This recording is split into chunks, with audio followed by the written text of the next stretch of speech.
Welcome to another edition of Answers Network. I'm your host, Alan Cardoza, and for those of you that have been listening, sending in questions and comments, thank you so much. And please continue to help spread the word that this show brings on special guests that can inspire, educate, and in some cases entertain, while bringing answers and options to making our lives happier, healthier, and more successful. And remember, if you can't listen live, go to our website at answers.network and browse through a variety of heartfelt and enlightening topics. I am confident that you will find something that will bring you greater joy, either to you or to someone you know. Now, I also have a favor to ask. Please forward one of our shows to your social media group and to someone you know who can benefit from a particular subject. This is one powerful way that we can make a positive difference in the world together. And I guarantee you, if you are interested in the future, then you know somebody who can benefit from this show. This is something that is going to be able to reach all of us. Um, the topic of our show today, which is also the title of our guest book, is The Super Age: Decoding Our Demographic Destiny. Brad Schurman is a demographic futurist, an opinion maker on all things dealing with the business of longevity. And if any of you have listened to this show, you know that I do a lot of studying on longevity. Now, Brad is based in Washington, D.C., and he is a sought-after speaker all over the world. He's a social connector who has built his reputation by helping leading organizations harness the opportunities that are given to us throughout the world. Brad, welcome to Answers Network. Thanks for having me, Alan. All right. And as I was just telling you, but I want to share with the audience, for those of you that are maybe newer listeners and haven't heard me talk about it, but I do get questions, and the show is Answers. I get questions for years. Why did I start this show? I'm an international detective. I travel around the world. Why did I decide to start a show that originally was Answers for the Family and is now Answers Network? And it's because I listened to a futurist. I was in Hawaii about 13 years ago, and he said that in the future, all radio will be internet based. And I thought about it, and as soon as I flew back, I started looking around for who might be doing this in Southern California. I found Sam Hassan, who's the owner of our network, and I've been there ever since. So, Brad, one of the things is that if people will listen to futurists, you might find something that helps you change the course of your own future. So, thank you. Yeah, that's certainly true. I think not all futurism is equal, though. I mean, the futurism that I hope to bring to the table, that I hope I bring to the table with the book, is one that offers a realistic picture of the future, with both paths for optimism and pessimism, but it's deeply rooted in data and hard science and history. So I can't wait to share that with you today. Yeah, and with and being the investigator and reading your book, and the fact that you have data to back everything up was so nice for me, because one of the frustrations for me is when people just kind of blurt something out and you ask why, and they go, because I think so. Right. I need more than that. So again, for those of you that are like me, and I know there's also a lot of detectives, a lot of law enforcement, a lot of teachers that listen to the show. That's one of the beautiful things about this book is that it's backed up by data. So Brad, one of the things that you talk about in your book is you talk about this is a remarkable time in history. So share with us a couple of the opportunities that this remarkable time affords everyone that most people don't realize. Well, it's not just a remarkable time in history, it's a first time in history for us. A first time in the history of the world where at least 1 out of 5 people will be over the age of 65. That'll happen in this country in just 8 short years. It's already happened in places like Japan and Germany and Italy, where populations have exceeded 20% of the population over the age of 65. And believe it or not, it's happening locally here already across the country. In fact, a third of all U.S. counties now meet this designation, and 5 states, including Maine, Vermont, West Virginia, Delaware, and Florida. So this new era where our populations will be older is really something unique for us. And it isn't just the fact that they're older, it's the fact that we're living longer, we're living healthier than we ever have been. But in order to really capture the promise of this new period of humanity, we have to make some adjustments to our systems. We have to think differently about life and how long we'll work, perhaps taking on 1 or 2 careers at least throughout the duration of our lives. We'll have to think about lifelong learning as being something that's a central tenet to how we get by. We'll have to think about shifting family structures and shifting landmarks in terms of what we expect to achieve throughout our lifetime. Marriages are already being delayed. Childbearing is already being delayed. What else will happen? But I want to make sure that people understand one important part of this. This super age that we're entering into isn't just about a lot of extra older people being around. Obviously, that's a key part of it. But the more important, the more exciting thing is that every time we extend human longevity, every time we increase lifespan, we're not just tacking years on to the end. We're actually pushing really healthy years into the middle. So for all of us, we're getting a better, longer life at the end of the day. And I think that's a great deal. No, and I love that you touch on that because, again, when I am on the show talking about longevity, and I get people that will send in either questions or comments, and they'll say, well, you talk about, living into triple digits and everything else, but I don't want to live into triple digits if I'm going to be hooked up to a machine or in a bed. But what you said is exactly the point that I bring up is that, no, we're talking about not just longevity, but increasing our health span as well. And that's what I think is incredible.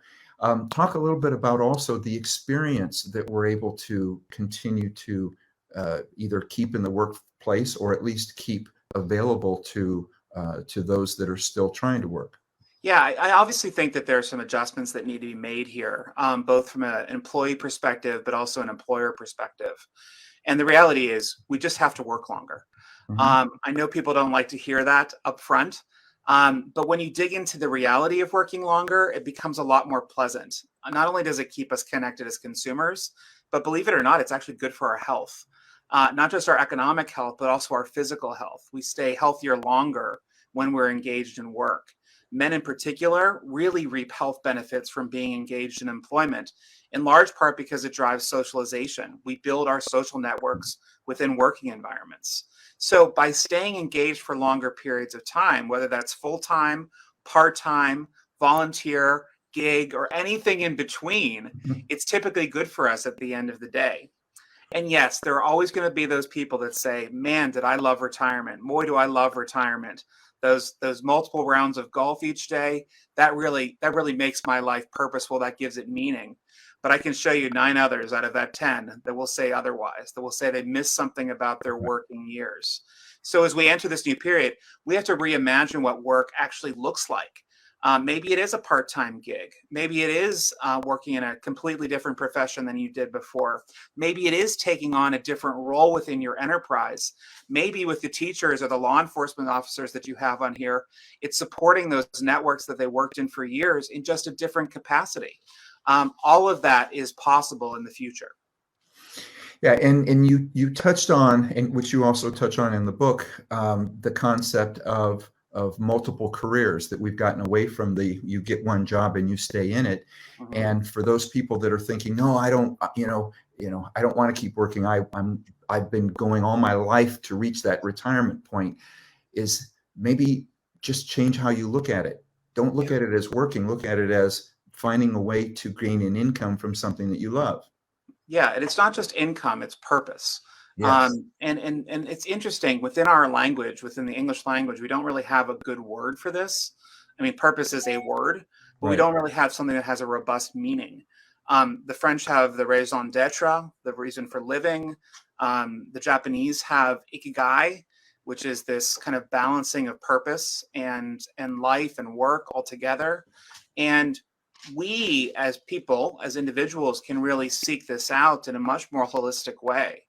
And I think that we're coming to a point, almost a breaking point, where this work to live and live to work is actually going to be sparkled with or smattered with more purposeful Yeah. vocations throughout. And that's, again, a good deal for us. No, I agree. One of the things that you touch on in the book is you talk about trends. You talk about the trends right now in cars or fashion and housing, and that currently that we're about ready to break sales records. How much of this is driven by inflation, and how much do you think, or how do you? How much of this do you think is going to be where we're going to have a correction soon or a crash? A lot of people talk about it. Obviously, the news Yeah. talks about it.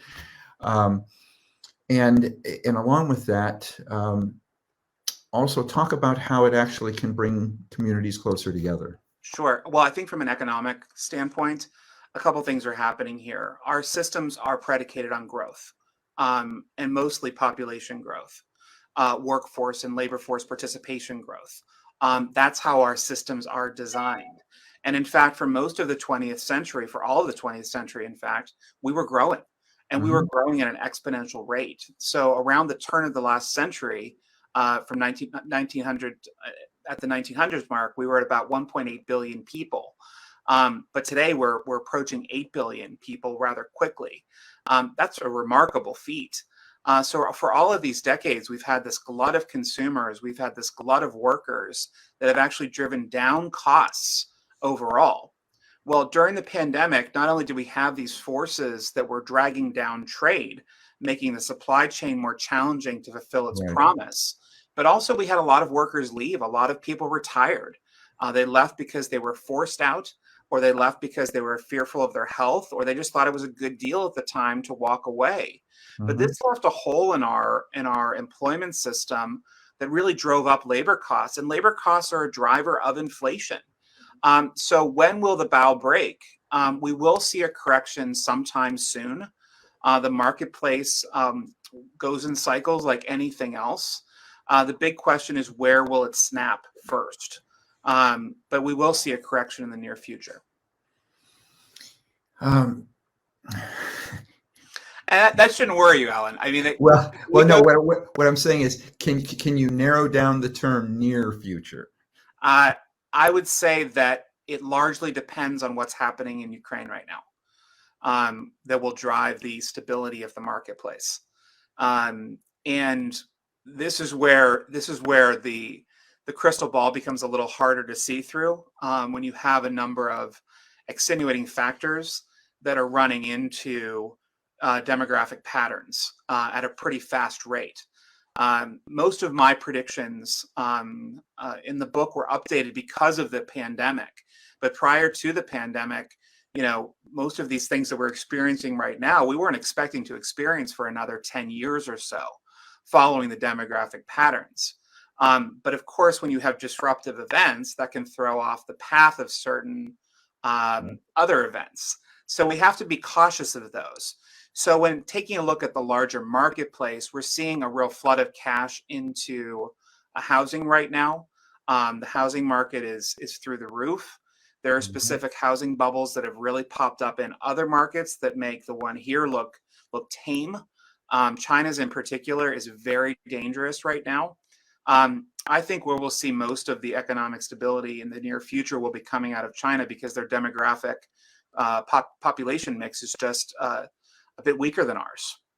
But it doesn't mean that if China doesn't catch a cold, we won't too. We've seen that happen throughout the past 2 years.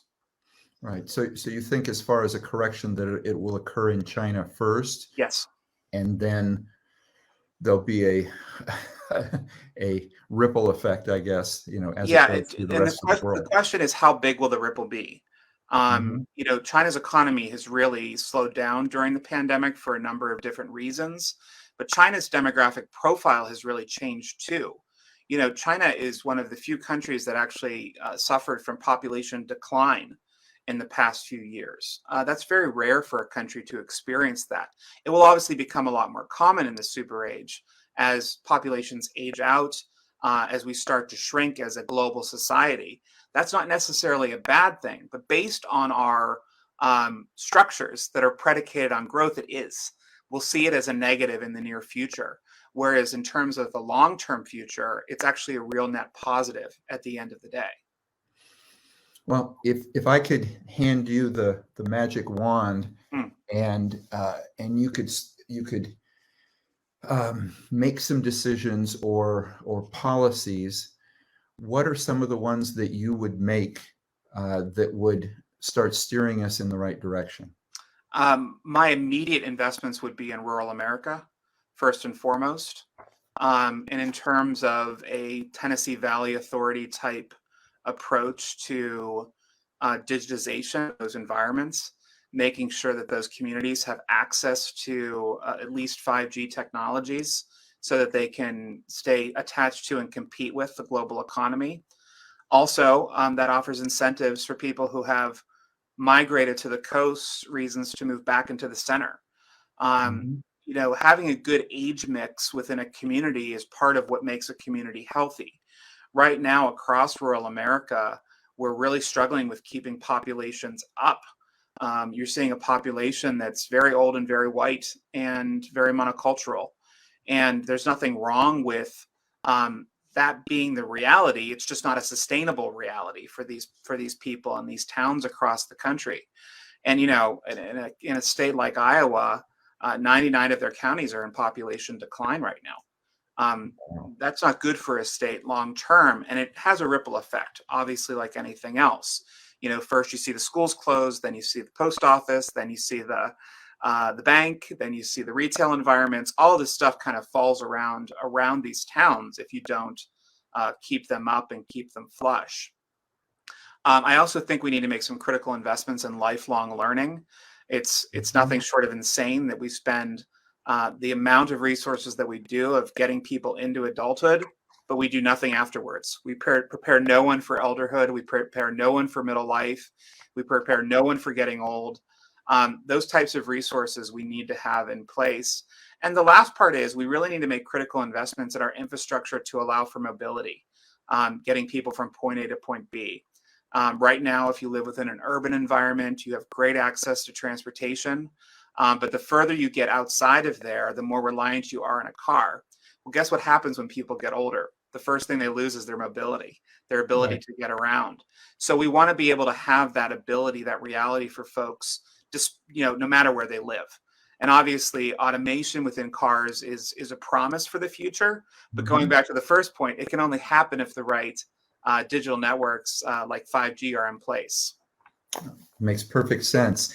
Um, One of the things that I was looking into was, and correct me if I'm wrong with any of this, but that Amazon was experimenting with drone delivery, and I think it was in 13 middle-sized cities, so more middle America, middle size, um, rather than focusing on the large cities. That seems consistent with what you're saying is that if we can have drone delivery for things, that's going to certainly help the potential mobility problem. It will help the mobility problem. I think what you're finding is that we talk a lot about getting to scale these days. How do you get a business to scale? One of the Mhm. easiest ways you get a business to scale is within an urban environment where you have a dense population, rather. The further outside of that, the harder it is to scale, the harder it is to find efficiencies. So with something like drone delivery, you can improve efficiencies by automating things that a human being would do otherwise. That's going to be a central tenet to our immediate future is the further automation of jobs. And don't think that's a bad thing. It's not necessarily a bad thing. Automation, mechanization of jobs has been something that's been around since the start of the first industrial revolution, and that was in the 1760s. So Mhm. this is something that we should all be very comfortable with. We don't worry about the need to have horses and a stable in our backyards anymore, and a horseman to take care of those horses, and a stableman to take care of the stable, and a man to run the carriage. We don't have to worry about it anymore. We hop in a car. Right. So these types of automations, this path that we've been on of motorizing and automating things has been around for a very long period. It's not going away. Some jobs will, but that's always been the case as we've moved forward. Guess what, though? Other jobs will emerge. They always do. What's scary for people right now is that it's just happening so quickly. And that's what happens during industrial revolutions. And we're in the fourth one right now. So while it may seem overwhelming at times, all of it's happening and it's happened before. Well, one of the issues I know that we're also having right now is supply chain issues. And Brad, I live on the West Coast in a beach community where I drive along the coast, the Pacific Coast Highway nearly every day. And we see cargo ships that are backed up for as far as the eye can see. I tried counting them. I can't count them because I know they're still there. I just can't see that far. Right.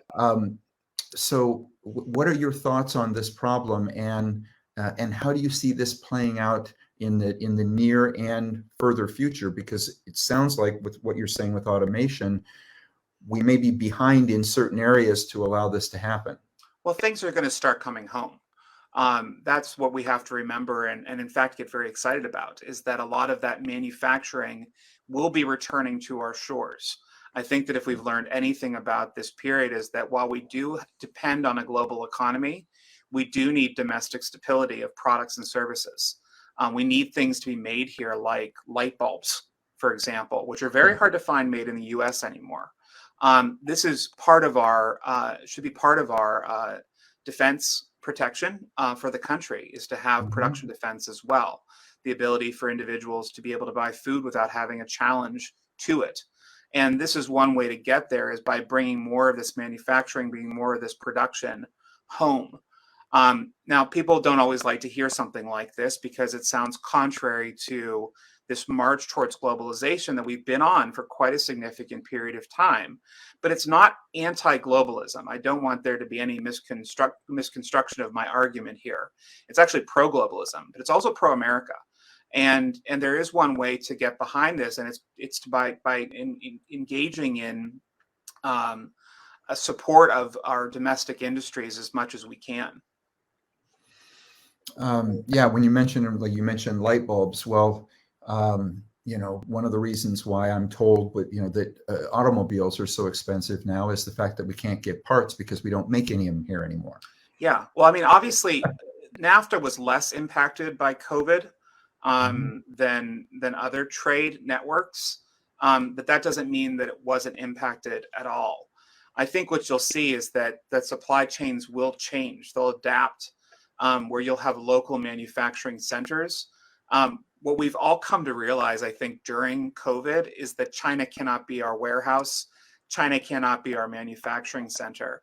And you're already starting to see outward migration of those types of things from China into other marketplaces that can handle them, if only because it diffuses the opportunity for disruption. We want to have things move slowly from place to place in order for our economy to continue functioning at its optimal levels. So if one thing shuts down where everything is made, that's a big problem for us at the end of the day. So, I would say that what we can expect in the future is that more of that manufacturing will return home. But let's be clear here, for anyone who's listening or watching today, we're not necessarily returning to the glory days of American manufacturing, because so much of it will actually be automated at the end of the day. So the types of jobs that we'll see in factories won't necessarily be those well-paying union jobs that we saw in the 1950s, the 1960s. Those jobs are largely gone. But what does come in place are highly technical, highly skilled jobs that might pay a lot more. There'll just be fewer of them. Yeah, and that makes sense. You mentioned earlier that a lot of this is going to stem on what happens in Ukraine. Let's talk a little bit more about that in regards to what exactly does it mean? Meaning that if it goes a longer period of time, it's going to affect us more in the negative, or is it more based on if it escalates beyond Ukraine? What are your thoughts as to what could happen that would make things work better, and what can happen that can make things work worse for us across the board? It's really the latter, quite frankly. The latter is that if it extends outside of the current engagement zone, if Ukraine, spills over into Poland, into Belarus, then we start having some bigger problems. If it gets into Germany or even nips at China, then we've got a more significant escalation of the problem. Obviously, if China makes a grab for Taiwan during this period, that's going to cause this to spill over into a global conflict. And that's where we get into just complete unknowns, because we've been through 2 world wars. We can see what they look like. But we've never experienced one with this level of technological sophistication, nor have we ever lived in a world before that's been this connected, both in terms of technology and communications, but also, like we say, in the supply chain. There's a lot that would have to turn around relatively quickly in order to stabilize markets, and markets don't turn on a dime. Industries don't turn on a dime to meet the needs of the future.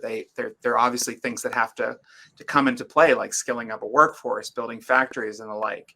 So we would have a period of some pain, most likely, if this conflict continues to grow.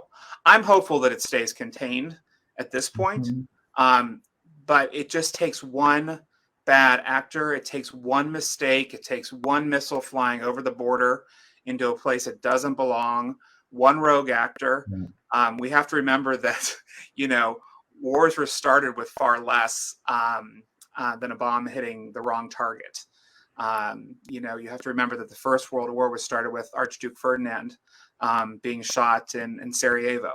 So it's only going to take one action for it to spill over, and I'm hoping that cooler heads will prevail at the end of the day. Well, I am right there with you on that. We are speaking with Bradley Schurman, and we are talking about the future. And we're going to take a break, but go out there, contact some of the people that you know. For everybody out there that's listening, if you want to know more about some of the things that may be in our future,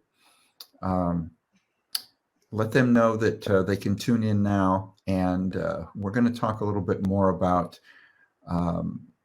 supply chain. We're going to talk more about retirement. We're going to talk about a lot of things that are going to have a bearing on our future. So we'll be right back. You're listening to Answers Network. Founded over 30 years ago to meet the needs of families in crisis, West Shield has continually focused on resolving issues that negatively impact families and businesses. Our signature therapeutic transportation service helps to ensure that adolescents in crisis are safely transported to specialized schools, programs, and treatment centers with unsurpassed experience and success. We are supported by our full-service licensed investigation agency that has legally, professionally, and compassionately located hundreds of runaways and teens. We are experienced and qualified to help, offering solutions which may include referrals to our international network of top professionals in the fields of educational consulting, psychology, psychiatry, and investigations. Simply put, West Shield Adolescent Services and West Shield Investigations are the best solutions when your family is facing a personal crisis. Call 1-800-899-8585, 24 hours a day, 7 days a week. That's 1-800-899-8585, or visit our website at westshield.com. Thank you. And we're back. We are speaking with futurist Bradley Schurman, and we're talking about really his new book, but it's the Super Age, which is Decoding Our Demographic Destiny, which takes in a lot of stuff.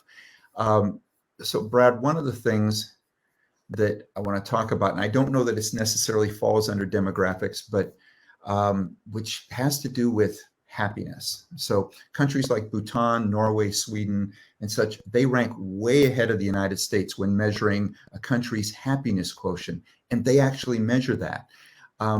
What changes, policies, or programs would you make to steer the U.S. in that direction? Well, that's a hard one for the U.S. because we're so focused on money here, and money's never really made anyone sad, but it doesn't necessarily drive happiness either.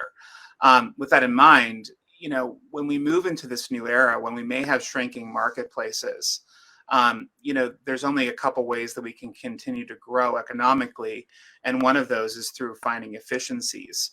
But even that will likely dry up at some point. I can't give you a specific timeline on that, but it will. I am impressed by the countries that you mentioned, but more likely a country like New Zealand that actually has put in place a happiness index and actually has government spending built around happiness and well-being. Because GDP as a sole measure for a country is really fraught with a lot of problems. It doesn't make us as a society do the right kinds of investments in infrastructure, in people, in supporting the lives of our families and our communities. And I believe that under the Ardern government in New Zealand in particular, they've taken some pretty significant steps to address both happiness as well as well-being for their populations, both now and in the future. Well, I hope that we can learn something from them. Because and I've been blessed with the ability to travel and to go to some of these places, and there are policies that can be put in place that can shift, but unfortunately, I think that the current system that we have going is that they're very happy with the way that they have it, and not really that concerned with how it relates to everybody else. So. Well, and I think like anything, we go through cycles, and we are entering a new cycle right now. And it's a cycle that will largely be driven by demographics. In fact, I think almost everything in our world is driven by demographics, or demographics at least have some influence on everything that we do, because we are people, and people are connected. With that in mind, though, when we think about what the future of our own well-being means, I think the communities are going to have an outsized impact in our future. Whereas we may not see major shifts in government policy in the near term, I do think we're going to see some real changes in the way our communities behave. I think we're going to shift away from warehousing older people in nursing homes, which has become the de facto rule in this country. And I'm not placing any value judgment on families that need to have their loved ones in nursing care. But as a general rule of sidelining older populations into 50-plus communities or nursing type facilities, I think that's going by the wayside. And it will largely be driven by the fact that it's simply too expensive for us to manage anymore. The government can't afford it. Individuals can't afford it. So we'll most likely be moving back, at least most of us will be moving back into a reality where many of our loved ones will move in with us. And for longer periods of time, until probably the very end, when they need that hospice level or nursing level type care that a family cannot deliver anymore. But in terms of the change is going to happen locally first. It's going to happen on our streets, within our towns, our villages, and our cities first. Well, I certainly hope so. We have some questions and comments that have come in. And again, I want to thank those people that take the time to send them in. And this one reads, can you elaborate about your comment that retirement needs to be rethought? In 3 years, I will be one of those individuals joining the Social Security pool. I am anxious to get your views on where we are headed and if you see the system surviving. And this is from Karen in New York. Well, Karen, I wish I had your age, if only because I could give you a better idea of what you should consider. But as I was going to say, Brad, I think I'm going to guess her age, because if we use the number 65, it says that she's 3 years from it. So let's. Well, if we use that number. Exactly. What I'm saying is that at least if you have a starting point, so I would say those other people that are in that realm, I think can do it. I would say what most people don't realize about Social Security is that you can take it as early as 62. Yeah. And as I think it's as late as 70, you can start. Wait as long as possible. If you can wait until 70, wait. Do not take early Social Security. Do not do it. It's a Trojan horse. It is a big problem for your long-term finances. Wait as long as you can to exit the workforce. And like I said, this will have a significant impact on your monthly earnings from Social Security. It will help the overall system remain flush and healthy. And more than anything else, it'll keep you healthy because you'll be staying engaged in work for a longer period of time. So if I can offer any suggestion to anyone who's listening to this that's approaching retirement age, is wait as long as you can to exit, because the impact on you long term is substantial. Do not exit early. Do not. Well, and let's stay on that subject of retirement, because you talk about it in the book, and I've also listened to some of your speaking engagements, and you've spoken on it. What would you like to see done to bring a new concept of retirement into the 21st century? Well, I mean, I think in the most perfect world, and we're starting to see it emerge in some sporadic cases of the ability for people to exit the workforce at their own pace. Work shouldn't be on or off, especially in later life. We should be able to have some choice in our own path. We shouldn't have to say, I'm going to be Social Security today, I'm going to be retired today, and I'm going to stop working tomorrow, or vice versa. We should be able to say, I want to choose my path of exit. And we should be able to work with our employers to do so. Now, here's the good news. This is really good news. Because of the shift in the workplace, because of the reality that both Gen Z and Gen Alpha, which are the generations behind millennials, they are significantly smaller in size. That means that workforce demand for older workers will be on the upswing. And because of that, employers will be looking for ways to include you, those over the age of 65, in the workforce for longer periods of time. That means you'll likely have a greater opportunity to choose your own adventure, how you work within an employer on securing your future. Now, each one of you may have a different approach to what your future looks like. Some of you may want 10 hours a week. Some of you may want 30 hours a week. Some of you may want something in between. Some of you may want to get off the factory floor or off the beat, out of the classroom, and move into a more managerial type role, or maybe a job sharing role. All of this is doable. That's the great thing about a novel period, is that we can find novel solutions to meet it head on. Yeah, and as you were saying that, thought that was coming to mind is when you've worked at that job for however many years, maybe consulting is the way to go. Let the young people come in and do the quote heavy lifting, and consult and use your knowledge, and maybe that allows you to stay in the workplace longer as well. Exactly. And we're already seeing that happen. So in a country like Japan, where one out of three people is over the age of 65, some companies have already taken advantage of this talent pool. In fact, Mitsubishi Heavy Industries, which is one of the largest providers of heavy industrial equipment in the world, actually has a consultant pool that's made up exclusively of men and women over the age of 65. And it works. It works because people choose their own hours. They choose their own projects that they want to get onto. They're not tied down to anything in particular other than what they want to do. And it offers a great way to transfer knowledge between one generation to another. It builds up continuity in business operations. And more than anything else, everybody comes out on top with it. Everybody wins. So when we look at what our future looks like, it's finding these solutions that are really just right there in front of us, really quite obvious to the trained eye, but maybe a little less obvious to others. But they're right there, and we can do them. They're doable, they're cost effective, and they make sense. So, when we were talking about the book, and we were saying how you back everything up with numbers, which with facts or numbers or some sort of research that shows why. Share some of because there are some correlations of demographic numbers that are similar, that most of us, as I was reading, I'm like, I would have never thought of that.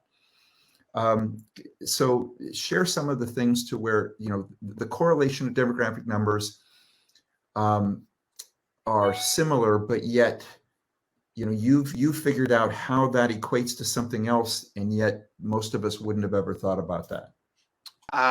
It's a broad question, so I'm going to give you a broad answer. Okay. In terms of history, many people, most of us have grown up in a world where older people really feel pushed away by society. We feel like people over a certain age, whether that be traditional retirement age at age 65 or even earlier, are really pushed out of the workforce. That's all we've experienced in our lifetime. But the reality is that not that long ago, we embraced older men and women as active members of our workforce. Right. In fact, as early as 1950, there was a nearly 50% participation rate of men over the age of 65 in the American workforce. That's amazing. By 1990, it was 14%. And we've clawed up to about 20% today. But I expect that number to just explode. And in fact, I'm not the only one. In fact, the Bureau of Labor Statistics suggests that the 75 plus workforce will double in size by the end of this decade. Wow. So get ready to work longer. It's coming because the opportunities are going to be there for us. And I think we should all be really thrilled about that because opportunity means everything. Because it'll give us a sense of purpose and a sense of belonging, and hopefully a sense of contributing to something more again in the future. But let me put a very fine point on this. When I talk about the novelty of this period, it isn't just that there are going to be a lot more older people. It's also going to mean that there's a lot fewer younger people too. Okay, so there are two generations that are behind us that are shrinking in size, millennials and Gen Alpha. So whereas the 75 plus workforce will nearly double by the end of this decade, the under 25s will actually contract by about 7.5%. So we are going to start seeing some contraction in the labor market too. We'll obviously buffet that with some immigration to some extent, but it won't fill all the gaps. So expect for, the system to look for talent where it needs to look, and that's within older populations. Well, and if I can speak directly to a lot of the employers out there, there are some cultures that put such incredible value on experience or the older worker. And I know that when I was in the Middle East, and I was at a function in which I would, I would go from like village to village, and we would sit, and they would entertain us because I was with one of the royal family, and kids would run up behind me and they would touch the back of my head. They would touch my hair, and I would turn and I would look, and it was a little disconcerting at first. And finally I asked one of the locals there, and I said, I'm looking at everybody else, they're doing it to me. I said, why are they doing this? And they said, you have gray hair. And they said, there is a belief within their culture that just touching that gray hair will give wisdom to them. Right. Yeah. And I think that's the funny thing about our history with old age is that it's been consistently inconsistent. Men in power have always had a very nice role in terms of being old. Women have not necessarily experienced the same level of admiration in later life. And also, it was quite rare that people made it to old life. But it doesn't mean that there weren't old people. Michelangelo was 88 when he died, and he was painting the Sistine Chapel when he died. So it's not like these are new things to live to a ripe old age. It's simply the fact that there are so many of us doing this. And by 2034, if you can believe this, people over the age of 65 will actually outnumber those under 18. That's just 12 years away. So this is really a significant transformation of our society that's underfoot. And when you start linking together the data points, when you start connecting the dots about what this could mean for us, it is quite a dramatic shift. But like I said earlier, this is really happening unevenly across the country. Rural communities in particular are being hit fastest by demographic change. Urban ones at a significant delay. In fact, Washington, D.C., which is where I live, we only have 12% of our population over the age of 65. Only 12%. But you take a look at other counties across the country, and there are counties where the 65 plus population is 30 to 35%, just like Japan. So we can't look at this as necessarily even across the United States. That's a very important thing to remember here, is that each region has its own specific challenges, and each region will develop its own specific solutions and find its own opportunities. Well, and we're seeing that now. So, and here in California, we have, it's, I think, one of the few times in which the population here is going down rather than up. It's been going up forever. And I have quite a few friends, and you mentioned Tennessee earlier, quite a few friends that are all moving to Franklin, Tennessee. Mm-hmm. Yeah, so it is happening. We've got about 4 minutes and left, but we've got another question. And this one reads, things are changing rapidly, and many of us are seeing fuel costs continuing to rise, food scarcity at local grocery stores, as well as other economic sectors reporting hard times ahead. How do you recommend we prepare for drastic changes such as these? What kinds of advice does your book offer, as I would like to get a copy and add it to my collection? And this is from Grady in Texas. Oh, Grady, thank you for the question. One of the things we always have to prepare for is the inevitable and the unexpected. And that's obviously being driven by our ability to be resilient as individuals, but also really to be economically resilient. And when I talk about working longer, it isn't just about doing it for the health purposes. It isn't just about making more money. It actually builds greater resiliency for you as an individual too, especially as you enter hard economic times like we're entering right now, with the cost of goods going up, with some scarcity in the marketplace, because those people that are employed at least are having an income stream. Those folks that enter retirement are often put onto, or at least entering into, a period of fixed income.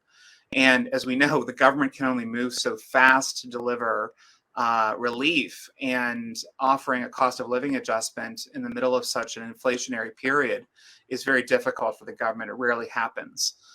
So, my bit of advice, which may sound a little hollow right now, is to stay employed. Diversify your earnings as much as you can in order to meet some of the immediate challenges that are before us. But like anything, we will get through this period. But it will be a bit bumpy for the next couple of years, I think. Well, Bradley, I am just so thankful that you have written the book. I'm glad that you came on the show. And I would love to stay in touch and maybe have you come on from time to time and give us some updates. Well, I'd love to do that. And I hope all of you that are listening today do pick up a copy of the book. You can obviously find it on Amazon, as well as Barnes & Noble and your local retailers. And of course, you can find me at thesuperage.com. That's great. And again, everybody, that's The Super Age, Decoding Our Demographic Destiny. Bradley, thank you so much. Thanks, Alan. It was great being here today. All right. And for everybody out there, be sure that you join us next week when we're going to have J.O., who is the author of Maximizing Your Medicare. So it's the 2021 edition in regards to qualifying for benefits, protecting your health, and minimizing your cost. And it's interesting. We just got finished talking about the fact that we have a very large over 65 population. Well, we're now going to talk about how we can help ourselves. I'm also very close to that as well. So, for everybody, be with us next week. And also go to Answers Network, go to our archives, or just subscribe to the show, because you can do so on iTunes, on iHeart, on Apple Podcasts, Spotify, SoundCloud, YouTube, Rumble, Spreaker, and so many more. You can also find us on Instagram, on Facebook, on Twitter, and share it with your friends. We are trying to put out information out here that will help everybody, and that's the goal. So the more that you can help us, it's how we can make a positive difference together. So for everybody out there, be good human beings, and be with us next week on Answers Network.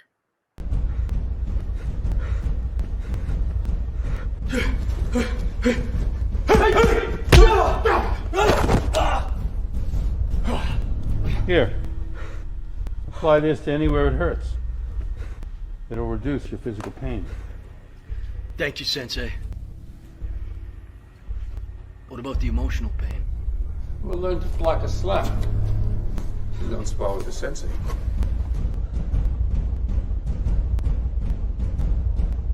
Marty's Cobra Cove has no mercy on pain. Don't rub it off. Right.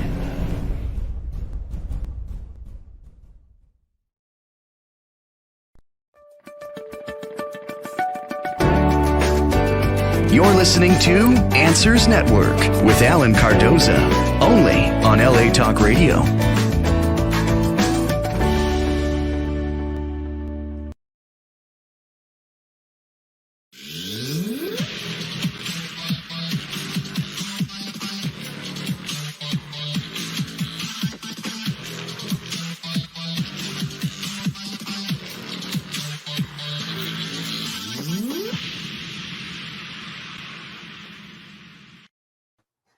Thank you for joining us and welcome to another edition of Answers Network. I'm your host, Alan Cardoza. And for those of you that have been listening, sending in questions and comments, thank you so much. And please continue to help spread the word that this show brings on special guests that can inspire, educate, and in some cases entertain, while bringing answers and options to making our lives happier, healthier, and more successful. And remember, if you can't listen live, go to our website at answers.network and browse through a variety of heartfelt and enlightening topics. I am confident that you will find something that will bring you greater joy, either to you or to someone you know. Now, I also have a favor to ask. Please forward one of our shows to your social media group and to someone you know who can benefit from a particular subject. This is one powerful way that we can make a positive difference in the world together. And I guarantee you, if you are interested in the future, then you know somebody who can benefit from this show. This is something that is going to be able to reach all of us. The topic of our show today, which is also the title of our guest book, is The Super Age: Decoding Our Demographic Destiny.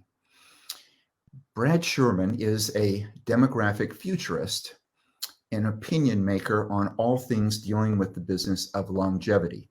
And if any of you have listened to this show, you know that I do a lot of studying on longevity. Now, Brad is based in Washington, D.C., and he is a sought-after speaker all over the world.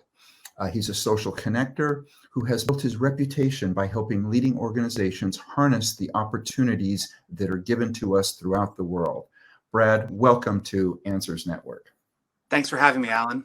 All right. And as I was just telling you, but I want to share with the audience, for those of you that are maybe newer listeners and haven't heard me talk about it, but I